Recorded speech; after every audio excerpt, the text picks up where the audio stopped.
Tomb Raider finally comes out next week, but is it worth your time and hard-earned money? Only one way to find out. As one of gaming's most recognizable female icons, Lara Croft has been the subject of many debates over the years. Her courageous demeanor and impossibly short shorts have captured the hearts of male and female gamers alike, but like every other long-running series, the franchise has had its ups and downs. Determined to shake things up with their latest adventure, Crystal Dynamics has invited players to explore an unseen side of our heroine. One that's young, terribly unsure of herself, and surprisingly good at taking a beating. I hate tombs.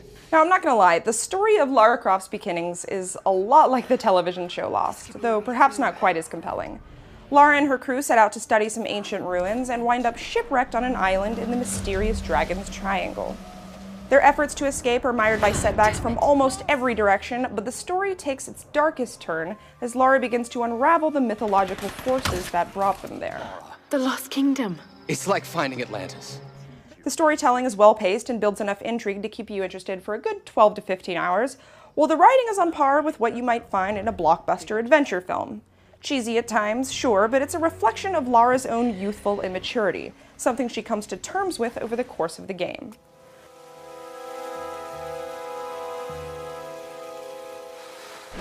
Her evolution from weakling into survivor isn't just a plot point though, it's also a blueprint for how the rest of the game is laid out. Now, based on looks alone, it's understandable that some might draw a comparison between this and other more recent action-adventure games, like Uncharted. But what those people would be forgetting is that many of those games took their inspiration from the original Tomb Raiders. Where this one manages to excel over the others is in the intent and purpose with which each of its levels has been designed. Platforming and puzzles blend seamlessly together, and carefully placed zip lines let you truly take in the magnitude of your surroundings. It's easily the best looking Tomb Raider game to date, but the attention to detail is what makes it really stand out.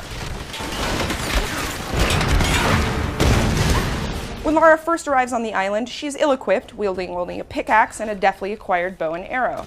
Despite the game's purported emphasis on survival, hunting and foraging are actually completely optional activities because Lara can't really starve. The only real benefit they serve is to funnel experience points into a minimalistic and wholly unremarkable progression system. Those of you hoping for unique and memorable skills won't find them here. What you will find are boring throwaway skills that serve no purpose other than to increase the rate by which you acquire more skills. Some don't even make sense within the context of the game. If Lara learns early on how to perform stealth kills, why should I waste 4 skill points on 4 slightly different variations of the same finishing move? The lack of depth becomes glaringly obvious towards the end of the game, and the seemingly infinite opportunities for XP, though welcome, preclude almost any variety among skills. Ironically, Lara's most interesting abilities, like shooting rope harnesses and flaming arrows, are acquired through the weapons upgrade system, which later expands to accommodate a handgun, shotgun, and an assault rifle. She can use salvage gathered from crates and enemies to upgrade her weapons and further enhance them by collecting hard-to-find weapon parts. These can be applied at the game's various campsites, which also act as fast travel hubs, allowing her to revisit previously discovered areas. Every so often while exploring, a tomb alert will pop up, giving Lara the option to raid it at her convenience. There aren't too many of these in the game, and in fact, the ones that are there seem incredibly oversimplified.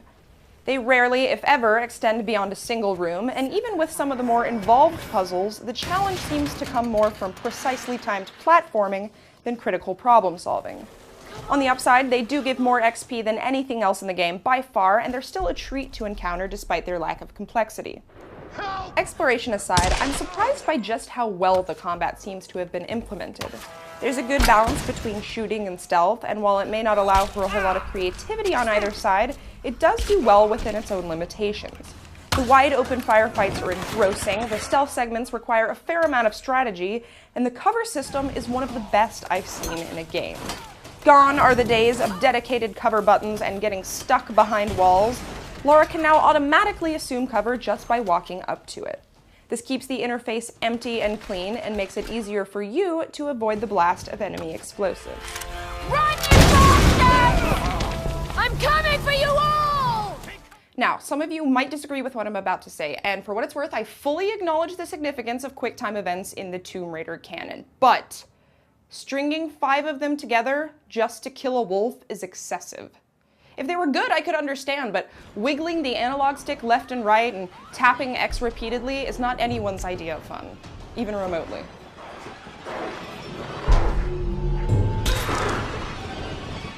Despite their continued use in even the simplest things like opening doors, the quick-time events do at least manage to taper off over time, and gameplay, for the most part, remains a thrilling and well-carved-out experience.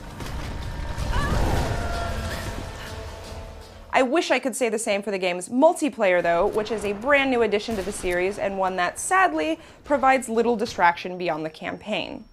Deus Ex developer Eidos Montreal took the reins on this portion, and while they do seem to have made earnest efforts to pack a lot of content in, the results feel utterly contrived. All 4 of the modes are just slight variations of more basic ones, like Team Deathmatch and Capture the Flag, and none of them offer anything substantive that hasn't been done before and better in another game. If Eidos really wants us to believe this multiplayer was designed with beginners in mind, then maybe don't make it so easy to die within 2 seconds of respawning. Likewise, their efforts to tie the multiplayer in with a campaign seem superficial at best. Playable characters don't differ much beyond appearance, and your progress from the solo campaign can't be imported into the multiplayer. Granted, none of this would matter if the modes were in any way fun or addictive, but alas, the novelty wears off all too quickly. If there's one thing to be learned from this whole multiplayer experience, it's that Lara Croft is more than capable of standing on her own. Despite all these complaints, it's important to note that the core experience in Tomb Raider is still very much an enjoyable one. Yes, the multiplayer feels tacked on, the campaign suffers from some poor design decisions, and the puzzles will disappoint those of you looking for a harder challenge. Underneath all of that, though, there is something about this game that keeps you coming back for more. It's a welcome revival of the Tomb Raider series, and while it may not be the exact one I was hoping for, it's still a damn good jumping off point. I give it a 3 out of 5. So those are my thoughts on Tomb Raider. Like I said, the game does have its fair share of problems, but that didn't stop it from being very fun. This is out March 5th for Xbox, PS3, and PC. And of course, if you have any comments or suggestions, you know where to leave them.